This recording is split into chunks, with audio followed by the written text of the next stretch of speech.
Hi viewers, welcome to our channel. ప్రస్తుతం మనతో పాటు senior journalist Damoh Bala sir వారితో మాట్లాడదాం. నమస్కారం సార్. నమస్తే సార్, కేంద్రంలో చంద్రబాబు గారు అండ్ నితీష్ కుమార్ వీళ్ళ సపోర్ట్తో ఎన్డీఏ గవర్నమెంట్ ఫామ్ చేయడం చూసాం. అయితే చంద్రబాబు గారు తనకు లోక్సభ స్పీకర్గా మా వాళ్ళకి ఇవ్వాలని చెప్పేసి మోదీ గారిని కోరినట్టు మనం వార్తల్లో చూసాం. అయితే ఆ లోక్సభ స్పీకర్గా తెన్నేటి కృష్ణప్రసాద్ బాపట్ల ఎంపీ ఆయన నియమించబోతున్నారని కూడా వార్తలు వస్తున్నాయి. అసలు ఎవరు ఈయన, ఆయన బయోగ్రఫీ ఏంటి సార్? యాక్చువల్గా ఇది ఒక సంచలనం అని చెప్పచ్చు.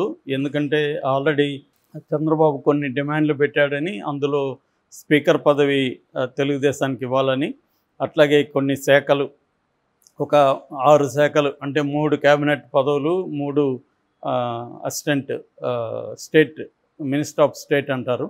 సో ఇవి 3, ఈ మొత్తం 6 శాఖలు, 6 మంత్రి పదవులు కావాలని అడిగినట్టు, అందులో ఏదో కొన్ని ఇస్తారు.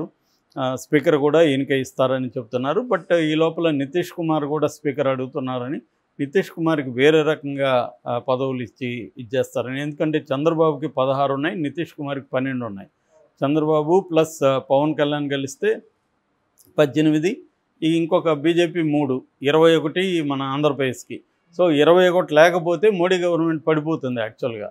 సో కాబట్టి మిగతా 3 మీద కూడా చంద్రబాబుకే పట్టుండే అవకాశం ఉంది. ఎందుకంటే సీఎం రమేష్ కావచ్చు, ఆమె పురంధేశ్వరి, వీళ్ళిద్దరు కూడా చంద్రబాబు కంట్రోల్లో ఉండేవాళ్ళే. ఇంకొక అతను మాత్రమే నరసాపురం, అతను మాత్రమే ఒరిజినల్గా బీజేపీ. సో వీళ్ళిద్దరు కూడా అంటే 20 ఎంపీలు చంద్రబాబు కంట్రోల్లో ఉంటారు.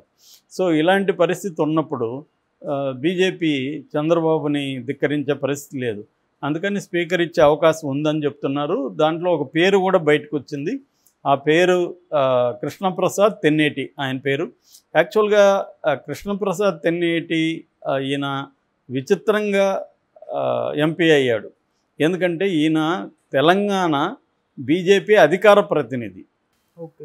సో అధికార ప్రతినిధిగా ఉండి ఇక్కడ కంటోన్మెంట్ ఎస్సీ నియోజకవర్గం, మన సికింద్రాబాద్ కంటోన్మెంట్, గద్దర్ కూతురు పోటీ చేసింది వెన్నెల. సో కంటోన్మెంట్లో బీజేపీ తరఫున పోటీకి ట్రై చేశాడు ఎమ్మెల్యేగా, కానీ ఈయనకి ఇవ్వలేదు. మళ్ళీ వరంగల్ ఎంపీగా ఈయన ట్రై చేశాడు, అక్కడ కూడా ఇవ్వలేదు. ఈ టైంలో మరి ఎలా పట్టుకున్నాడో కానీ లాస్ట్ మినిట్లో చంద్రబాబును పట్టుకొని బాపట్ల ఎంపీగా అనౌన్స్ అయ్యాడు. ఆయన అనౌన్స్ అయిన టైంకి ఈయన ఇంకా బీజేపీకి రిజైన్ కూడా చేయలే. సో అంటే బీజేపీలో ఉంటూనే తెలుగుదేశంలో ఎంపీకి టికెట్ సంపాదించగలిగాడు ఎవరైనా అని అప్పుడే చర్చలు జరిగాయి అక్కడ. సో దీనికి కారణం ఏమంటే, వీళ్ళ అత్తగారు సమంతకమణిని గతంలో టీడీపీలో మినిస్టర్గా పనిచేశారు. సో అందువల్ల ఆ పరిచయాలను ఉపయోగించి చంద్రబాబును అతను పట్టుకొని తెచ్చుకున్నాడు అనేది బయటకు వచ్చింది. ఏదేమైనా ఆయన బాపట్ల ఎంపీగా అనౌన్స్ చేయడం ఇటు తెలుగుదేశం వర్గాల్లో కూడా చాలామంది వ్యతిరేకించాడు. అక్కడున్న మాల సామాజిక వర్గం కూడా దీనికి వ్యతిరేకంగా వాళ్ళు ధర్నా కూడా చేశారు. ఈయనకి ఇవ్వద్దు, ఈయన ఎవరినో తీసుకొచ్చి పెట్టారని. అక్కడ మాల్యాద్రి అనే అతను ట్రై చేస్తున్నాడు. అక్కడే అంతకుముందు నందిగాం సురేష్ వైసీపీ నుంచి ఎంపీగా ఉన్నాడు. సో అలాగే ఈయన ఓవర్ నైట్లో ఒక బీజేపీ తెలంగాణ అధికార ప్రతినిధి వెళ్ళి ఆంధ్రప్రదేశ్లో తెలుగుదేశం తరపున ఎంపీగా నిలబెట్టినా కూడా ఈయన గెలుస్తాడని ఎవరూ చెప్పలేదు అసలు ఇప్పటివరకు. అందరూ కూడా ఓడిపోతారు, ఎందుకంటే ఈయన అక్కడ లోకల్గా నాయకులతో కలవట్లేదు సరిగా, ఇలాంటి విమర్శలన్నీ వచ్చాయి. బట్ అనూహ్యంగా ఆయన దాదాపు 2 లక్షల పైన మెజార్టీతో నందిగం సురేష్ మీద గెలిచారు. ఇప్పుడు ఆయనకు ఇది కానీ ఈ వార్త నిజమైతే ఇంకొక సువర్ణ అవకాశం అని చెప్పాలి. ఎందుకంటే ఫస్ట్ టైం ఎంపీగా అయ్యారు, అది కూడా యాక్సిడెంట్లుగా అనుకోకుండా అయ్యారు. అయినాక మళ్ళీ ఇప్పుడు స్పీకర్గా అయినాడంటే ఇంకా ఆయన లైఫ్లో ఇదొక పెద్ద మలుపు అని చెప్పాలి. మన గతంలో కూడా చంద్రబాబు ఒక ఎస్సీ సామాజిక వర్గానికి చెందిన బాలయోగిని అక్కడ స్పీకర్గా అప్పుడు పెట్టారు. ఇప్పుడు కూడా ఎస్సీ సామాజిక వర్గం నుంచి ఈయన కృష్ణప్రసాద్ని మన లోక్సభ స్పీకర్గా పెడితే అది కూడా ఒక రికార్డ్ అవుతుంది ఇండియాలో, ఎస్సీ సామాజిక వర్గానికి చెందిన స్పీకర్గా అయ్యాడని. సో అది అయ్యే ఛాన్స్ ఉందని చెప్తున్నారు. సో ఈ కృష్ణప్రసాద్ ఎవరు, అసలు బీజేపీలోకి ఎలా వచ్చాడు, ఈయన బ్యాక్గ్రౌండ్ ఏంటి అని చూసినప్పుడు ఈయనకి ఆంధ్ర మూలాలు ఉన్నాయి, కానీ ఇక్కడ హైదరాబాద్లో స్థిరపడ్డారు. 1960లో హైదరాబాద్లో పుట్టాడు. వీళ్ళ నాన్న తెన్నేటి సుబ్బయ్య, ఆయన ఐటీఐ ప్రిన్సిపాల్ ఆయన, ఐటీఐ కాలేజీ ప్రిన్సిపాల్. వాళ్ళ అమ్మ విజయలక్ష్మి స్కూల్ టీచరు. ఈయన ఇక్కడ ఉస్మానియాలో చదువుకున్నాడు. ఉస్మానియాలో తర్వాత ఎన్ఐటి వరంగల్లో బీటెక్ చేశాడు.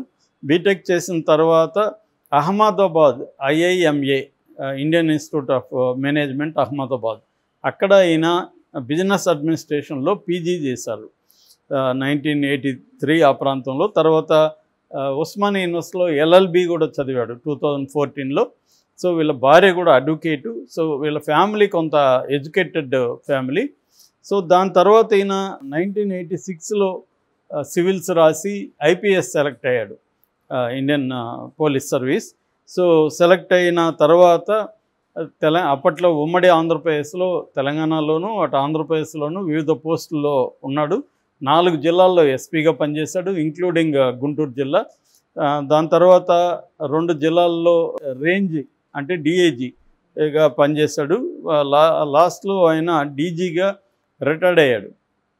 సో 34 ఏళ్ళు పోలీసు ఆఫీసర్గా ఆయన వివిధ హోదాల్లో పనిచేశారు.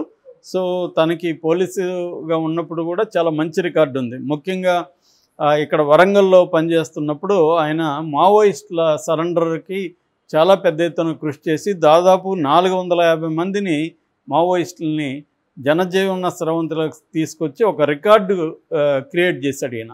ఈయనకి సరెండర్ ఎక్స్పర్ట్ అని, స్పెషలిస్ట్ అని కూడా పేరు వచ్చిందనమాట.